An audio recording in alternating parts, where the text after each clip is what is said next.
ਵਾਹਿਗੁਰੂ ਜੀ ਕਾ ਖਾਲਸਾ ਵਾਹਿਗੁਰੂ ਜੀ ਕੀ ਫਤਿਹ। ਅਮਰੀਕਾ ਦੇ ਵਿੱਚੋਂ RCN ਤੇ ਸਪੈਕਟਰਮ ਕੇਬਲ ਰਾਹੀਂ, ਕੈਨੇਡਾ ਦੇ ਵਿੱਚੋਂ ਬੈਲ 5 ਕੇਬਲ ਨੈਟਵਰਕ ਰਾਹੀਂ, ਵਰਲਡ ਵਾਈਡ ਗਲੋਬਲ CPN, ਜਾਦੂ, roku TV, ਸ਼ਾਵਾ TV, TV84 ਦੀ ਵੈਬਸਾਈਟ ਤੋਂ ਆਨਲਾਈਨ ਸਟ੍ਰੀਮਿੰਗ ਜਾਂ ਫਿਰ ਫੇਸਬੁੱਕ ਰਾਹੀਂ ਸਾਡੇ ਨਾਲ ਜੁੜੇ ਹੋਏ ਸਾਰੇ ਦਰਸ਼ਕਾਂ ਦਾ ਮੈਂ ਅਮਰਵੀਰ ਸਿੰਘ ਅੱਜ ਦੇ ਪ੍ਰੋਗਰਾਮ ਵਿੱਚ ਤਹਿ ਦਿਲੋਂ ਸਵਾਗਤ ਕਰਦਾ। ਵਿਊਅਰਸ, ਅੱਜ ਦੇ ਇਸ ਪ੍ਰੋਗਰਾਮ ਦੇ ਵਿੱਚ ਅਸੀਂ ਖਾਸ ਤੌਰ 'ਤੇ ਸੰਤ ਜਰਨੈਲ ਸਿੰਘ ਖਾਲਸਾ ਭਿੰਡਰਾਂ ਵਾਲਿਆਂ ਦੇ ਜਨਮ ਦਿਹਾੜੇ ਬਾਬਤ ਜਿਹੜੇ ਸਮਾਗਮ ਦੁਨੀਆ ਭਰ ਦੇ ਵਿੱਚ ਹੋ ਰਹੇ ਨੇ ਉਹਨਾਂ ਬਾਰੇ ਆਮ ਤੌਰ 'ਤੇ ਅਤੇ ਖਾਸ ਤੌਰ ਤੇ ਜਿਹੜਾ ਸਮਾਗਮ 12 ਫਰਵਰੀ ਨੂੰ ਫਤਿਹਗੜ੍ਹ ਸਾਹਿਬ ਦੀ ਧਰਤੀ 'ਤੇ ਸ਼੍ਰੋਮਣੀ ਅਕਾਲੀ ਦਲ ਅੰਮ੍ਰਿਤਸਰ ਵੱਲੋਂ ਕਰਵਾਇਆ ਜਾ ਰਿਹਾ ਹੈ, ਉਸ ਬਾਬਤ ਗੱਲਬਾਤ ਕਰਾਂਗੇ। TV84 ਵੱਲੋਂ ਵੀ ਇਸ ਸੰਬੰਧੀ ਮੈਂ ਜਾਣਕਾਰੀ ਦੇ ਤੌਰ ਤੇ ਤੁਹਾਨੂੰ ਦੱਸਦਿਆਂ 3 ਸਮਾਗਮ ਖਾਸ ਤੌਰ ਤੇ ਕਵਰ ਕੀਤੇ ਜਾ ਰਹੇ ਨੇ। 11 ਫਰਵਰੀ ਨੂੰ ਜਿਹੜਾ ਸਮਾਗਮ ਹੈ ਵਰਜੀਨੀਆ ਦੇ ਵਿੱਚ ਗੁਰਦੁਆਰਾ ਸਿੱਖ ਸੈਂਟਰ ਆਫ ਵਰਜੀਨੀਆ ਮਨੈਸਸ ਦੇ ਵਿੱਚ ਇੱਕ ਸਮਾਗਮ ਕਰਵਾਇਆ ਜਾ ਰਿਹਾ ਹੈ ਸੰਤ ਜਰਨੈਲ ਸਿੰਘ ਖਾਲਸਾ ਦੀ ਯਾਦ ਦੇ ਵਿੱਚ, ਉਹਨਾਂ ਦੇ ਜਨਮ ਦਿਹਾੜੇ ਨੂੰ ਮੁੱਖ ਰੱਖਦਿਆਂ।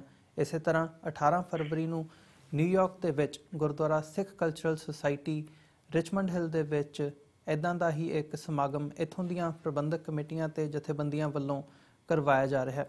ਸੋ 12 ਫਰਵਰੀ ਨੂੰ ਜਿਹੜਾ ਸਮਾਗਮ ਫਤਿਹਗੜ੍ਹ ਸਾਹਿਬ ਵਿਖੇ ਹੋਣਾ, ਉਸ ਬਾਬਤ ਗੱਲਬਾਤ ਕਰੀਏ। ਤੇ ਓਵਰਆਲ ਜਦੋਂ ਅਸੀਂ ਪੰਜਾਬ ਦੇ ਵਿੱਚ ਦੇਖਦੇ ਹਾਂ, ਇੱਥੇ ਡਾਇਸਪੋਰਾ ਦੇ ਵਿੱਚ ਦੇਖਦੇ ਹਾਂ, ਜਿਹੜੇ ਹੋਰ ਇਸ਼ੂਜ਼ ਹੈਗੇ ਆ, ਖਾਸ ਤੌਰ ਤੇ ਜਿਹੜੇ ਕੈਨੇਡੀਅਨ ਪ੍ਰਧਾਨ ਮੰਤਰੀ ਜਸਟਿਨ ਟਰੂਡੋ ਦੀ ਭਾਰਤ ਫੇਰੀ ਨਾਲ ਸੰਬੰਧਿਤ ਕਿਸ ਹਿਸਾਬ ਨਾਲ ਉਹਨਾਂ ਨੂੰ ਖਾਲਿਸਤਾਨ ਦੇ ਨਾਲ ਜੋੜ ਕੇ ਮੀਡੀਆ ਦੇ ਵਿੱਚ ਪ੍ਰਚਾਰਿਆ ਜਾ ਰਿਹਾ ਹੈ ਤੇ ਸਿੱਖਾਂ ਨੂੰ ਬਦਨਾਮ ਕਰਨ ਦੀ ਜਿਹੜੀ ਇੱਕ ਲਾਈਨ ਲਈ ਜਾ ਰਹੀ ਹੈ, ਇਸ ਬਾਰੇ ਵੀ ਅਸੀਂ ਅੱਜ ਵਿਚਾਰ ਚਰਚਾ ਕਰਾਂਗੇ। ਇਹ ਸਾਰੀ ਗੱਲਬਾਤ ਦੇ ਲਈ ਅੱਜ ਸਾਡੇ ਨਾਲ ਪਟਿਆਲਾ ਤੋਂ ਸ਼੍ਰੋਮਣੀ ਅਕਾਲੀ ਦਲ ਅੰਮ੍ਰਿਤਸਰ ਦੇ ਜਨਰਲ ਸਕੱਤਰ professor Mahinderpal Singh phone line ਤੇ ਜੁੜ ਚੁੱਕੇ ਨੇ। ਆਓ ਉਹਨਾਂ ਨਾਲ ਮਿਲ ਕੇ ਅੱਜ ਦੀ ਵਿਚਾਰ ਚਰਚਾ ਦੀ ਸ਼ੁਰੂਆਤ ਕਰਦੇ ਹਾਂ। ਹਾਂਜੀ ਪ੍ਰੋਫੈਸਰ ਸਾਹਿਬ, ਤੁਹਾਡਾ ਸਵਾਗਤ ਹੈ ਜੀ ਪ੍ਰੋਗਰਾਮ ਦੇ ਵਿੱਚ। ਵਾਹਿਗੁਰੂ ਜੀ ਕਾ ਖਾਲਸਾ ਵਾਹਿਗੁਰੂ ਜੀ ਕੀ ਫਤਿਹ। ਵਾਹਿਗੁਰੂ ਜੀ ਕਾ ਖਾਲਸਾ ਵਾਹਿਗੁਰੂ ਜੀ ਕੀ ਫਤਿਹ। ਅਮਰਵੀਰ ਸਿੰਘ ਜੀ। ਪ੍ਰੋਫੈਸਰ ਸਾਹਿਬ, ਸਾਰਿਆਂ ਤੋਂ ਪਹਿਲਾਂ ਤਾਂ 12 ਫਰਵਰੀ ਦੇ ਸਮਾਗਮ ਦੀ ਗੱਲ ਕਰੀਏ, ਪਰ ਉਹਦੇ ਤੋਂ ਵੀ ਪਹਿਲਾਂ ਮੈਂ ਸੰਤ ਜਰਨੈਲ ਸਿੰਘ ਖਾਲਸਾ ਭਿੰਡਰਾਂ ਵਾਲਿਆਂ ਦੇ ਜਨਮ ਦਿਹਾੜੇ ਸੰਬੰਧੀ ਜਿਹੜੇ ਇਹ ਸਮਾਗਮ ਦੁਨੀਆ ਭਰ ਦੇ ਵਿੱਚ ਹੋ ਰਹੇ ਆ, ਇਹਨਾਂ ਦੇ ਪਿਛੋਕੜ ਦੇ ਵਿੱਚ ਜਾਣਾ ਚਾਹੂੰਗਾ, ਕਿਉਂਕਿ ਇਹਦਾ ਕ੍ਰੈਡਿਟ ਵੀ ਅਕਾਲੀ ਦਲ ਅੰਮ੍ਰਿਤਸਰ ਨੂੰ ਜਾਂਦਾ ਹੈ ਕਿ 1990 ਦੀ ਸ਼ੁਰੂਆਤ ਦੇ ਵਿੱਚ ਇਹ ਜਿਹੜੀ ਲਾਈਨ ਹੈ ਸੰਤ ਜਰਨੈਲ ਸਿੰਘ ਦੇ ਜਨਮ ਦਿਹਾੜੇ ਨੂੰ ਮਨਾਉਣ ਦੀ, 12 ਫਰਵਰੀ ਨੂੰ ਮਨਾਉਣ ਦੀ, ਇਹਦੀ ਸ਼ੁਰੂਆਤ ਅਕਾਲੀ ਦਲ ਅੰਮ੍ਰਿਤਸਰ ਵੱਲੋਂ ਕੀਤੀ ਗਈ ਸੀ। ਸੋ ਉਸ ਸ਼ੁਰੂਆਤ ਤੋਂ ਲੈ ਕੇ ਅੱਜ ਜਦੋਂ ਅਸੀਂ 2018 ਦੇ ਵਿੱਚ ਗੱਲ ਕਰ ਰਹੇ ਹਾਂ, ਉਹਨਾਂ ਦਾ 71ਵਾਂ ਜਨਮ ਦਿਹਾੜਾ ਅਸੀਂ ਮਨਾ ਰਹੇ ਹਾਂ। ਸੋ ਕੀ ਸਮਝਦੇ ਹੋ, ਜਿਹੜਾ ਇਹ ਪੈਂਡਾ ਸੀ, ਇਹ ਸਫ਼ਰ ਸੀ ਇੰਨੇ ਸਾਲਾਂ ਦਾ, ਕਿੱਥੋਂ ਸ਼ੁਰੂ ਕੀਤਾ ਸੀ ਤੇ ਅੱਜ ਅਸੀਂ ਕਿੱਥੇ ਆ ਕੇ ਖਲੋਤੇ ਹਾਂ?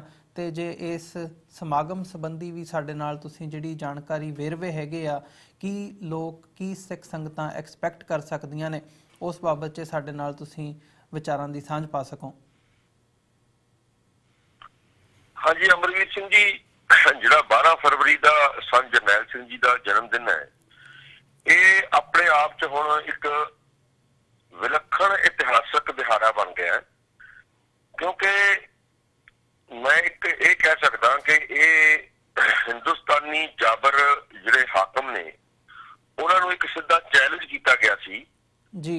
ਉਹ ਉਸ ਮੁਕਾਬਲੇ 'ਚ ਕੀਤਾ ਗਿਆ ਸੀ ਜਿਸ ਮੁਕਾਬਲੇ ਦੇ ਵਿੱਚ ਉਹ ਸੰਤ ਜਰਨੈਲ ਸਿੰਘ ਜੀ ਅਤੇ ਗੁਰੂ ਨਾਨਕ ਗੁਰੂ ਗੋਬਿੰਦ ਸਿੰਘ ਜੀ ਦੀ ਵਿਚਾਰਧਾਰਾ, ਮੀਰੀ ਪੀਰੀ, ਜਿਹੜੀ ਕਿ ਅੱਜ ਦੇ ਸਮੇਂ ਦੇ ਵਿੱਚ ਸਾਨੂੰ ਸੰਤ ਜਰਨੈਲ ਸਿੰਘ ਜੀ ਨੇ ਸਮਝਾਈ ਹੈ, ਸਾਰੀ ਦੁਨੀਆ ਦੇ ਸਿੱਖਾਂ ਨੂੰ, ਉਹ ਵਿਚਾਰਾਂ ਨੂੰ ਇਹ ਸਨੱਬ ਕਰਨਾ ਚਾਹੁੰਦੇ ਸੀ, ਦਬਾਉਣਾ ਚਾਹੁੰਦੇ ਸੀ, ਖਤਮ ਕਰਨਾ ਚਾਹੁੰਦੇ ਸੀ।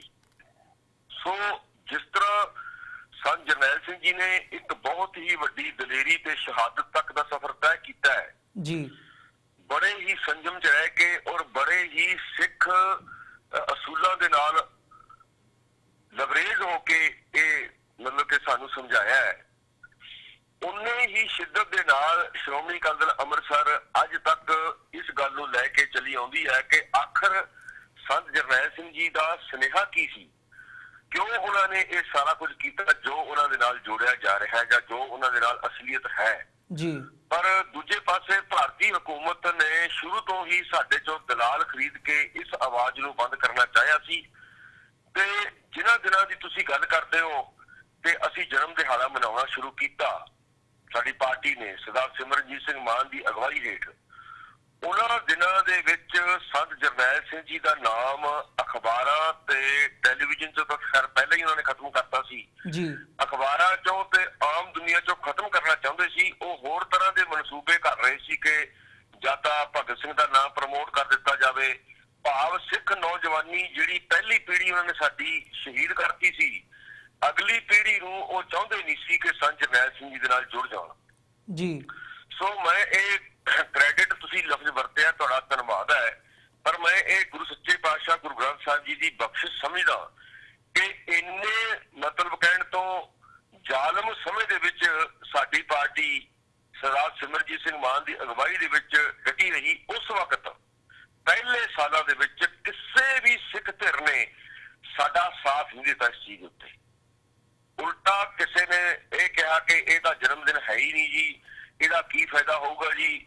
ਸੋ ਇਹ ਗੱਲ ਆਈ ਕਿਵੇਂ, ਇਹ ਜ਼ਰੂਰ ਮੈਂ 1 ਮਿੰਟ 'ਚ ਦੱਸਣਾ ਚਾਹੁੰਦਾ ਜੀ। ਕਿ ਜ਼ਰੂਰ। ਸੰਤ ਜਰਨੈਲ ਸਿੰਘ ਜੀ ਨੂੰ ਅਸੀਂ 6 ਜੂਨ ਦੇ ਸ਼ਹੀਦ ਦੇ ਤੌਰ ਤੇ ਮਤਲਬ ਕਿ ਦੁਨੀਆ ਦੇ ਵਿੱਚ ਲਿਜਾਣਾ ਚਾਹੁੰਦੇ ਸੀਗੇ, ਜੋ ਸਾਡਾ ਫਰਜ਼ ਸੀ ਇੱਕ ਸਿੱਖ ਦੇ ਤੌਰ ਤੇ ਸਾਡੀ ਧਿਰ ਦਾ, ਤੇ ਉਹਦੇ ਨਾਲ ਉਹ ਗੱਲ ਚੱਲਦੀ ਰਹਿਣੀ ਸੀ ਜਿਹੜੀ ਗੱਲ ਦੇ ਕਰਕੇ ਸੰਤ ਜਰਨੈਲ ਸਿੰਘ ਜੀ ਨੇ ਸ਼ਹਾਦਤ ਪ੍ਰਾਪਤ ਕੀਤੀ ਹੈ ਸੋ 84 ਦੇ ਵਿੱਚ। ਪਰ ਇੱਕ ਬਹੁਤ ਵੱਡੇ ਭੰਬਲ ਭੁੱਸੇ ਦੇ ਵਿੱਚ ਸਰਕਾਰਾਂ ਦੇ ਰਾਹੀਂ ਸਾਨੂੰ ਸਾਡੇ 19 ਅਸਥਾਨਾਂ ਤੋਂ ਜਿਹੜਾ ਸੁਨੇਹਾ ਮਿਲ ਰਿਹਾ ਸੀ ਉਸ ਸਮੇਂ ਜਦੋਂ ਅਸੀਂ ਇਹ ਫੈਸਲਾ ਲਿਆ ਕਿ ਸੰਤ ਜਰਨੈਲ ਸਿੰਘ ਦਾ ਜਨਮ ਦਿਨ ਮਨਾਇਆ ਜਾਵੇ, ਉਹ ਜਿਹੜਾ ਸੀ ਕਿ ਜਦੋਂ ਅਸੀਂ ਅਕਾਲ ਤਖ਼ਤ ਸਾਹਿਬ ਤੇ ਜਾ ਕੇ ਕਹਿੰਦੇ ਸੀ ਕਿ 6 ਜੂਨ ਨੂੰ ਜੀ ਤੁਸੀਂ ਉਹਨਾਂ ਦਾ ਸ਼ਹੀਦੀ ਦਿਨ ਮਨਾਓ ਜੀ, ਤਾਂ ਅਕਾਲ ਤਖ਼ਤ ਸਾਹਿਬ ਵਾਲੇ ਆਪ ਜੀ ਨੂੰ ਪਤਾ ਹੀ ਹੈ, ਸਾਰੀ ਦੁਨੀਆ ਦੇ ਸਿੱਖਾਂ ਨੂੰ ਪਤਾ ਹੈ ਕਿ ਉਹ ਕਿਸੇ ਖਾਸ ਧਿਰ ਦੇ ਨਾਲ, ਬਾਦਲਾਂ ਦੇ ਨਾਲ, ਟੋੜਿਆਂ ਦੇ ਨਾਲ ਚੱਲਦੇ ਨੇ।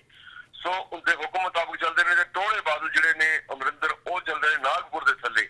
ਸੋ ਉਹਨਾਂ ਨੇ ਤਾਂ ਇੱਕ ਧੜਿਆ ਕਰਾਇਆ ਸਾਨੂੰ ਬਹਾਨਾ ਦੱਸ ਦੇਣਾ ਕਿ ਦੇਖੋ ਜੀ ਟਕਸਾਲ ਮੰਦੀ ਨਹੀਂ ਹੈ ਸੰਤਾਂ ਨੂੰ ਸ਼ਹੀਦ, ਤੇ ਅਸੀਂ ਕਿਵੇਂ ਅਰਦਾਸ ਕਰ ਦਈਏ ਜੀ।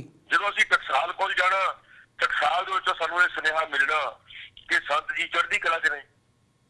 ਇਹ ਦੋ ਗੱਲਾਂ ਤਾਂ ਸਿੱਖਾਂ ਦੇ ਵਿੱਚ ਪ੍ਰਚਲਿਤ ਹੋ ਰਹੀਆਂ ਸੀ, ਪਰ ਜਿਹੜਾ ਸਾਡਾ ਅਸਲੀ ਮਕਸਦ ਸੀ ਸੰਤਾਂ ਦਾ ਨਾਮ ਗਾਇਬ ਹੋ ਰਿਹਾ ਸੀ।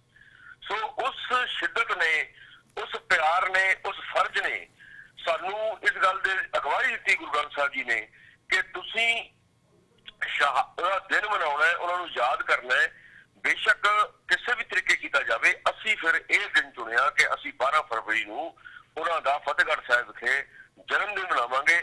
ਔਰ ਪਹਿਲਿਆਂ ਸਾਲਾਂ ਦੇ ਵਿੱਚ ਜਿਹੜੇ ਸਾਡੇ ਜਥੇਦਾਰ ਅੱਜ ਬਜ਼ੁਰਗ ਦਿਸਦੇ ਨੇ ਆਪਾਂ ਸਾਰਿਆਂ ਨੂੰ, ਉਹਨਾਂ ਨੂੰ ਇੱਕ ਕੀ ਕਹਿੰਦੇ ਨੇ ਪੋਸਟਰ ਲੈ ਕੇ ਜਾਣ ਤੇ ਵੀ ਕੇਸ ਦਰਜ ਕਰਤਾ ਜਾਵੇ, ਜਿਹਦੇ ਵਿੱਚ ਸਰਦਾਰ ਬਹਾਦਰ ਸਿੰਘ ਤੁਹਾਡੇ ਪਿਤਾ ਜੀ ਵੀ ਸ਼ਾਮਲ ਨੇ, ਬਾਬਾ ਅਮਰਜੀਤ ਸਿੰਘ ਤਿਲਾ ਕੀਮਾ, ਸਰਦਾਰ ਕਸ਼ਮੀਰੀ ਸਾਹਿਬ, ਇਹੋ ਜਿਹੇ ਜਿੰਨੇ ਵੀ ਜਥੇਦਾਰ ਸਾਡੇ ਪੁਰਾਣੇ ਹੈਗੇ ਨੇ, ਇਹ ਉਹ ਲੋਕ ਨੇ ਜਿਨ੍ਹਾਂ ਨੂੰ ਸੰਤ ਜੀ ਦਾ ਪੋਸਟਰ ਲੈ ਕੇ ਲਿਜਾਣ ਵਿੱਚ ਵੀ ਕੇਸ ਦਰਜ ਕਰਾਉਣੇ ਪਏ ਆਪਣੇ ਆਪ ਤੇ ਜੀ। ਪਰ ਉਹ ਸਮਾਂ ਅਸੀਂ ਹੌਲੀ ਹੌਲੀ ਕੱਢਿਆ। ਪਹਿਲਾ ਜਨਮ ਦਿਨ ਮੈਨੂੰ ਕੱਲ ਵਾਂਗ ਯਾਦ ਹੈ ਕਿ ਅਸੀਂ 200 ਤੋਂ 250 ਬੰਦਾ ਸੀ ਤੇ ਪੁਲਿਸ ਉੱਥੇ 1000 ਸੀ ਜੀ। ਸੋ ਉਹ ਦ੍ਰਿੜਤਾ ਜਿਹੜੀ ਹੈ ਉਹਨੇ ਸਾਨੂੰ ਫਲ ਦਿੱਤਾ ਹੈ ਤੇ ਗੁਰੂ ਸੱਚੇ ਪਾਤਸ਼ਾਹ ਨੇ ਸਾਡੇ ਤੇ ਕਿਰਪਾ ਕੀਤੀ ਹੈ।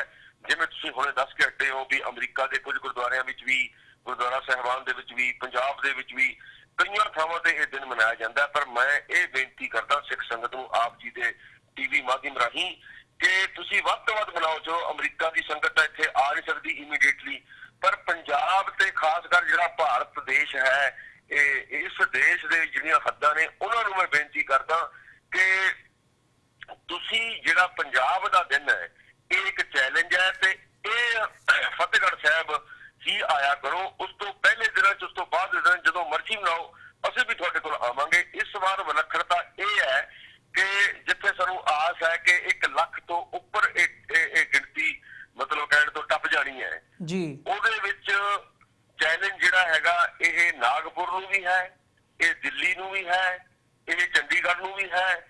ਇਹ ਜਿਹੜੇ ਬਾਦਲ ਤੇ ਆਮ ਆਦਮੀ ਪਾਰਟੀ ਜਿਹੜੀ ਸੰਤਾਂ ਨੂੰ ਰਾਕਸ਼ ਕਹਿੰਦੀ ਸੀ, ਜਿਹੜਾ ਇਹਨਾਂ ਦਾ ਕੋਈ ਕੁਮਾਰ ਵਿਸ਼ਵਾਸ, ਇਹ ਸਾਰਿਆਂ ਨੂੰ ਚੈਲੰਜ ਹੈ ਕਿ ਆ ਕੇ ਦੇਖ ਲਓ ਵੀ ਸੰਤ ਜਰਨੈਲ ਸਿੰਘ ਸਿੱਖਾਂ ਦਾ ਹੀਰੋ ਹੈ ਤੇ ਖਾਲਿਸਤਾਨ ਬਣਨ ਤੱਕ ਉਹ ਹੀਰੋ ਰਹੂਗਾ। ਦੂਜੇ ਪਾਸੇ ਸਾਰੇ ਇੰਡੀਆ ਦੇ ਮੇਨ ਬੰਦੇ ਜੀ ਉਹ ਜਿਹੜਾ ਜੇ ਲੰਗਾਇਤ ਧਰਮ ਦੇ ਲੋਕ, ਬਾਮ ਸੇਫ ਦੇ ਲੋਕ, ਮੁਸਲਮਾਨ ਮਾਨੀ ਸਾਹਿਬ, ਆਦੀਵਾਸੀ ਮੁਰਮੁਰ ਸਾਹਿਬ ਤੇ ਹੁਰੀਅਤ ਕਾਨਫਰੰਸ ਦੇ ਰਸ਼ੀਦ ਸਾਹਿਬ ਇੰਜੀਨੀਅਰ ਤੇ ਉਹਨਾਂ ਦੀ ਇਸਤਰੀ ਵਿੰਗ ਦੀ ਜਿਹੜੀ ਪ੍ਰਧਾਨ ਹੈ, ਮੈਨੂੰ ਉਹਦਾ ਨਾਮ ਹੁਣ ਵਿਸਰ ਗਿਆ, ਇਹ ਸਾਰੇ ਲੋਕ ਹੀ ਉਸ ਦਿਨ ਸਟੇਜ ਤੇ ਬੈਠੇ ਹੋਣਗੇ। ਭਾਵ ਸਰਕਾਰ ਹਾਰ ਜਾਊਗੀ ਕਿ ਸੰਤ ਜਰਨੈਲ ਸਿੰਘ ਇੱਕ ਅੱਤਵਾਦੀ ਸੀ ਤੇ ਸੰਤ ਜਰਨੈਲ ਸਿੰਘ ਜਿੱਤ ਜਾਊਗਾ ਕਿ ਉਹ ਗੁਰੂ ਦਾ ਸੱਚਾ ਸਿੱਖ ਸੀ ਤੇ ਉਹਨੇ ਸ਼ਹਾਦਤ ਪ੍ਰਾਪਤ ਕੀਤੀ ਹੈ। ਇਹ ਸੁਨੇਹਾ ਜਾਊਗਾ 12 ਫਰਵਰੀ ਨੂੰ। ਜੀ ਪ੍ਰੋਫੈਸਰ ਸਾਹਿਬ, ਤੁਹਾਡਾ ਬਹੁਤ ਬਹੁਤ ਧੰਨਵਾਦ। ਤੁਸੀਂ ਇਸ ਸਾਰੇ ਵੇਰਵੇ ਦੇ ਨਾਲ ਸਾਨੂੰ ਜਾਣੂ ਕਰਵਾਇਆ।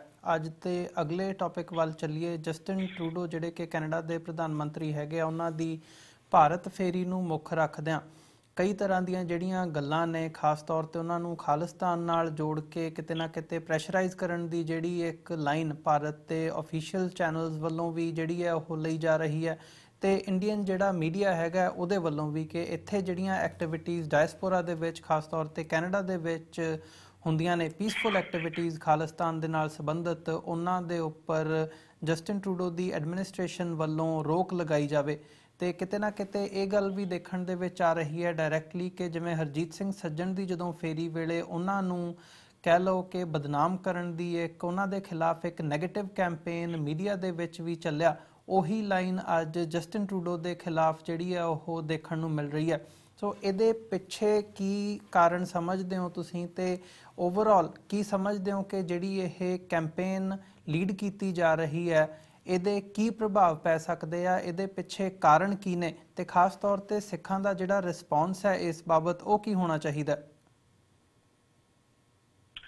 ਸਰਦਾਰ ਅਮਰਵੀਰ ਸਿੰਘ ਜੀ, ਇਹਦੇ ਕਾਰਨ ਤਾਂ ਕਈ ਨੇ, ਪਰ ਮੁੱਖ ਤੌਰ ਤੇ ਮੈਂ ਇਹਨੂੰ ਦੋ ਹਿੱਸਿਆਂ 'ਚ ਵੰਡ ਕੇ ਡਿਸਕਸ ਕਰਨਾ ਚਾਹੁੰਦਾ ਜੀ, ਕਿਉਂਕਿ ਸਮੇਂ ਮੁਤਾਬਕ ਮੈਨੂੰ ਚੱਲਣਾ ਪਏਗਾ।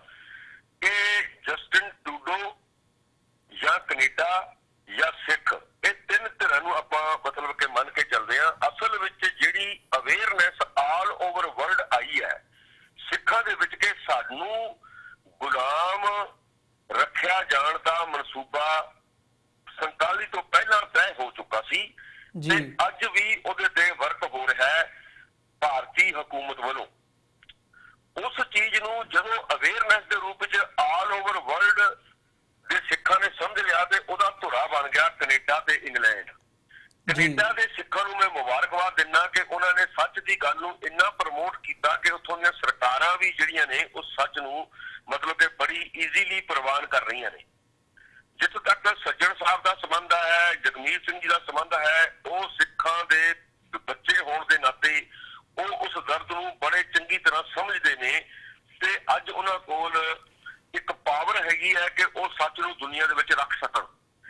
ਇਸ ਖਦਸ਼ੇ ਨੂੰ ਲੈ ਕੇ ਜਿਹੜੀ ਹਿੰਦੁਸਤਾਨੀ ਹਕੂਮਤ ਹੈ, ਇਹਦੇ ਚ ਮੈਂ ਦੇਖੋ ਮੰਨਦਾ ਤੁਹਾਡੇ ਟੀਵੀ ਮਾਧਿਅਮ ਰਾਹੀਂ ਕਿ ਇਹ ਜਿਹੜੀ ਇੱਥੇ ਦੀ ਬ੍ਰਾਹਮਣੀ ਹਕੂਮਤ ਹੈ ਨਾ, ਇਹ ਦੂਰ ਤੋਂ ਦੇਖ ਲੈਂਦੀ ਹੈ ਕਿ ਅਗਲੇ 10 ਸਾਲ ਬਾਅਦ, ਅਗਲੇ 20 ਸਾਲ ਬਾਅਦ, ਅਗਲੇ 30 ਸਾਲ ਬਾਅਦ ਸਾਨੂੰ ਕੀ ਮੁਸ਼ਕਲ ਆ ਸਕਦੀ ਹੈ। ਜਸਟਿਨ ਟਰੂਡੋ ਤੇ ਸੱਜਣ ਸਾਹਿਬ ਜੀ ਦੀ ਯਾਤਰਾ ਜਿਹੜੀ ਇੰਡੀਅਨ ਸਰਕਾਰੀ ਯਾਤਰਾ ਸੀ, ਵਿਜ਼ਿਟ ਸੀ, ਉਹਨੂੰ ਬਦਨਾਮ ਕਰਨ ਦਾ ਜਿਹੜਾ ਹੈਗਾ ਇਹ ਦੂਰ ਰਸ ਸਿੱਟੇ ਨਿਕਲਣ ਦੀ ਸੰਭਾਵਨਾ ਹੈ। ਭਾਵ ਕਹਿਣ ਤੋਂ ਕਿ ਇਹਨਾਂ ਨੂੰ ਡਰ ਹੈ ਕਿ ਕਿਤੇ ਇੰਨੀ ਵੱਡੀ ਸ਼ਕਤੀ ਕੈਨੇਡਾ ਜਿਹੜੀ ਕਿ ਯੂਐਨਓ ਦੀ ਮੈਂਬਰ ਵੀ ਹੈ ਤੇ ਜਿਹੜੀ ਨਾਟੋ ਦੀ ਮੈਂਬਰ ਵੀ ਹੈਗੀ ਹੈ, ਉਹ ਕਿਤੇ ਸਿੱਧੇ ਰੂਪ ਦੇ ਵਿੱਚ ਖਾਲਿਸਤਾਨ ਦੀ ਹਮਾਇਤ, ਭਾਵ ਸੱਚ ਦੀ ਹਮਾਇਤ ਨਾ ਕਰਦੇ ਨੇ human rights point of view ਨਾਲ ਹੀ। ਇਸੇ ਕਰਕੇ ਮਤਲਬ ਕਿ ਉਹਨਾਂ ਨੇ ਨਾਗਪੁਰ ਵਾਲਿਆਂ ਨੇ, ਆਰਐਸਐਸ ਵਾਲਿਆਂ ਨੇ, ਬੀਜੇਪੀ ਵਾਲਿਆਂ ਨੂੰ ਇੱਕ ਕਾਂਗਰਸੀ ਬੰਦਾ ਅਮਰਿੰਦਰ ਸਿੰਘ ਚੁਣ ਕੇ ਬਿਠਾਇਆ ਹੈ ਕਿ ਆਉਣ ਵਾਲੇ ਟਾਈਮਾਂ ਦੇ ਵਿੱਚ ਸਿੱਖਾਂ ਦਾ ਵਿਰੋਧ ਕਰਾਉਣਾ ਸੀ ਤਾਂ ਬਾਦਲ ਦੀ ਤਾਂ ਕ੍ਰੈਡੀਬਿਲਿਟੀ ਖਤਮ ਹੋ ਗਈ ਹੈ ਸਿੱਖਾਂ ਦੇ ਵਿੱਚ।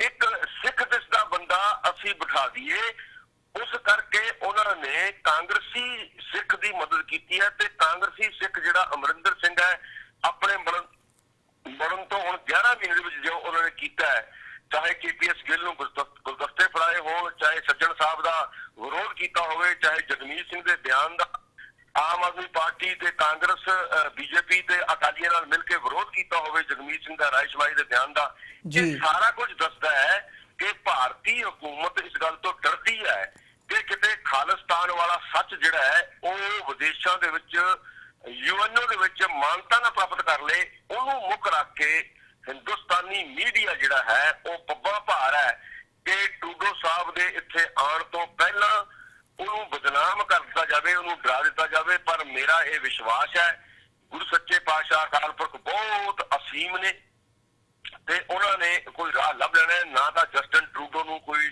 ਡਰਨ ਦੀ ਲੋੜ ਹੈ, ਨਾ ਉਹਨਾਂ ਨੇ ਹਿੰਦੁਸਤਾਨ ਤੋਂ ਕੋਈ ਇਹੋ ਜਿਹਾ ਫਤਵਾ ਲੈਣਾ ਕਿ ਉਹਨਾਂ ਨੇ ਆਪਣੇ ਮੁਤਾਬਕ ਕਰਨਾ ਹੈ।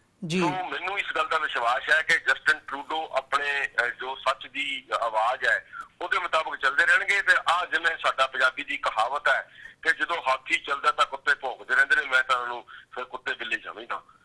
ਉਹ ਭੌਂਕਦੇ ਰਹਿਣ, ਉਹ ਆਪਾਂ ਉਹਨਾਂ ਕੋਲ ਲਾਊਡਿੰਗ ਸਪੀਕਰ ਜ਼ਰੂਰ ਹੈਗੇ ਨੇ, ਉਹਨਾਂ ਕੋਲ ਮੀਡੀਆ ਹੈ, ਉਹਨਾਂ ਕੋਲ TV ਚੈਨਲਸ ਹੈਗੇ ਨੇ, ਉਹਨਾਂ ਕੋਲ ਮੈਨੇਜਿੰਗ ਆਫ ਸੋਸ਼ਲ ਮੀਡੀਆ ਵੀ ਹੈ, ਉਹਨਾਂ ਕੋਲ ਪੁਲਿਸ ਹੈ।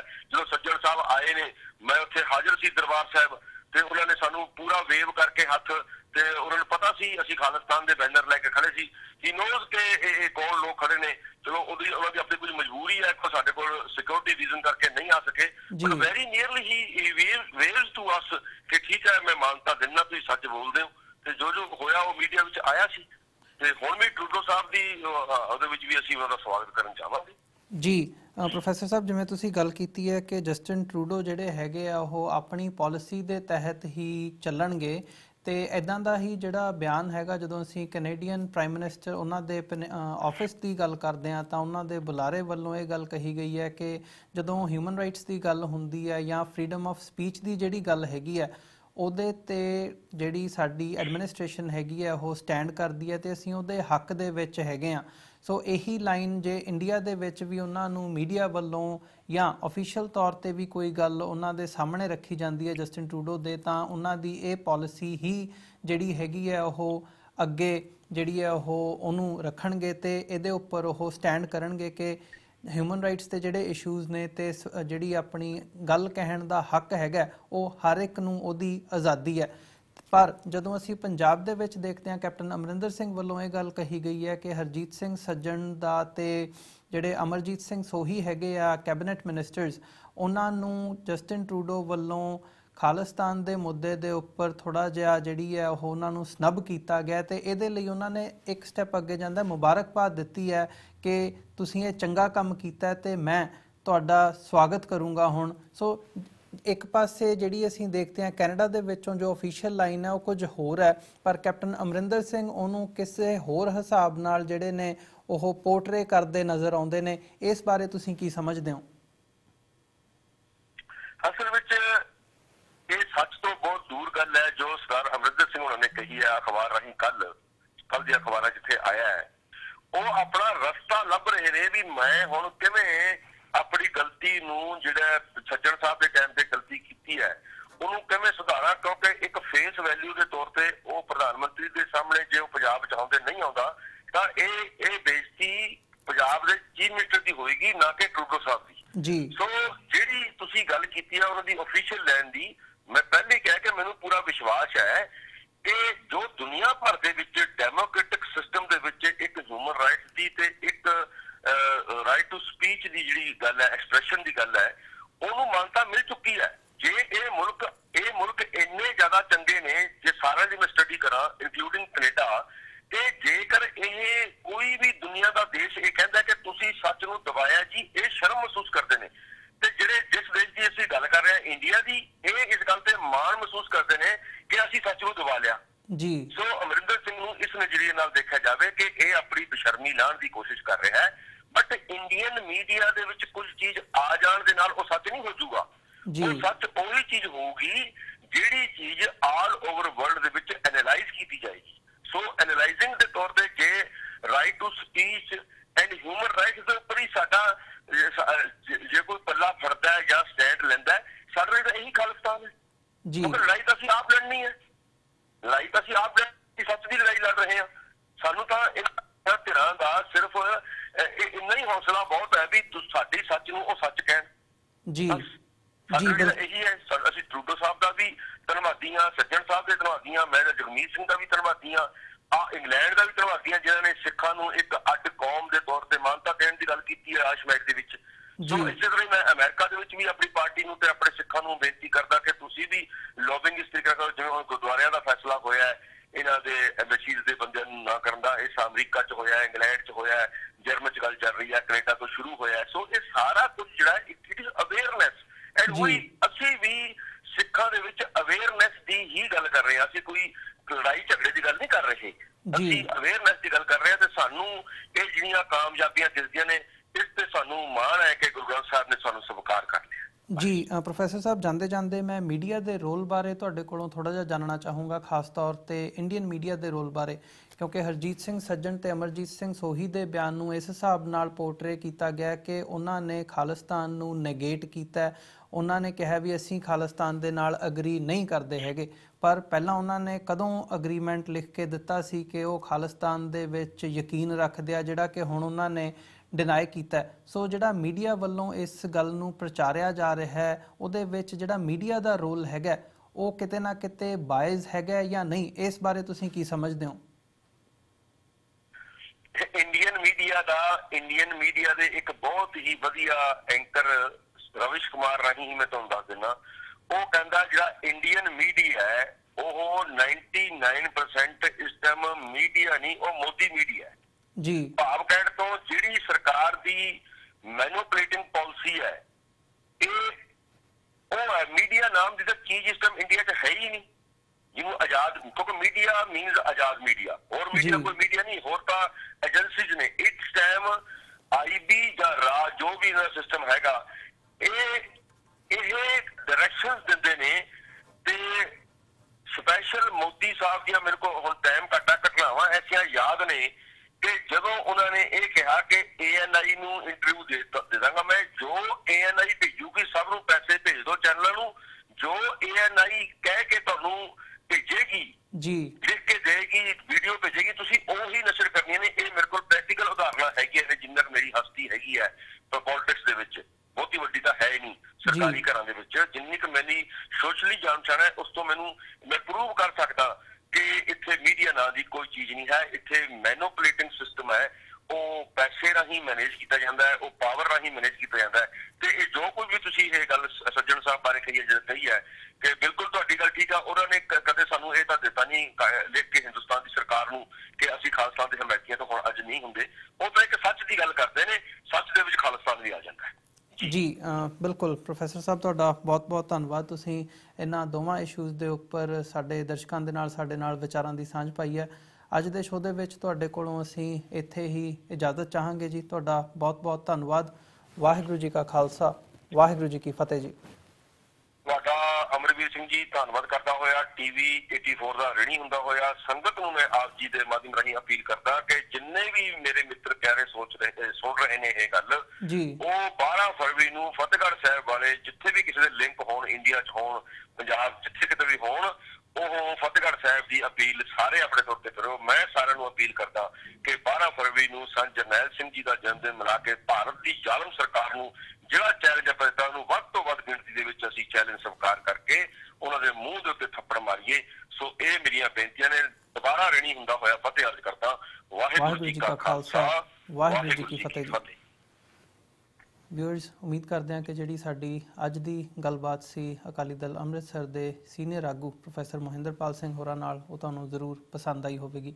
ਤੇ ਜਾਂਦੇ ਜਾਂਦੇ ਤੁਹਾਡੇ ਚਰਨਾਂ ਦੇ ਵਿੱਚ ਵੀ ਅਪੀਲ ਕਰਦੇ ਹਾਂ, TV 84 ਨੂੰ ਅੱਗੇ ਵਧਾਉਣ ਦੇ ਲਈ, ਚੱਲਦਾ ਰੱਖਣ ਦੇ ਲਈ ਸਾਨੂੰ ਤੁਹਾਡੀ ਸਹਾਇਤਾ ਦੀ ਲੋੜ ਹੈ।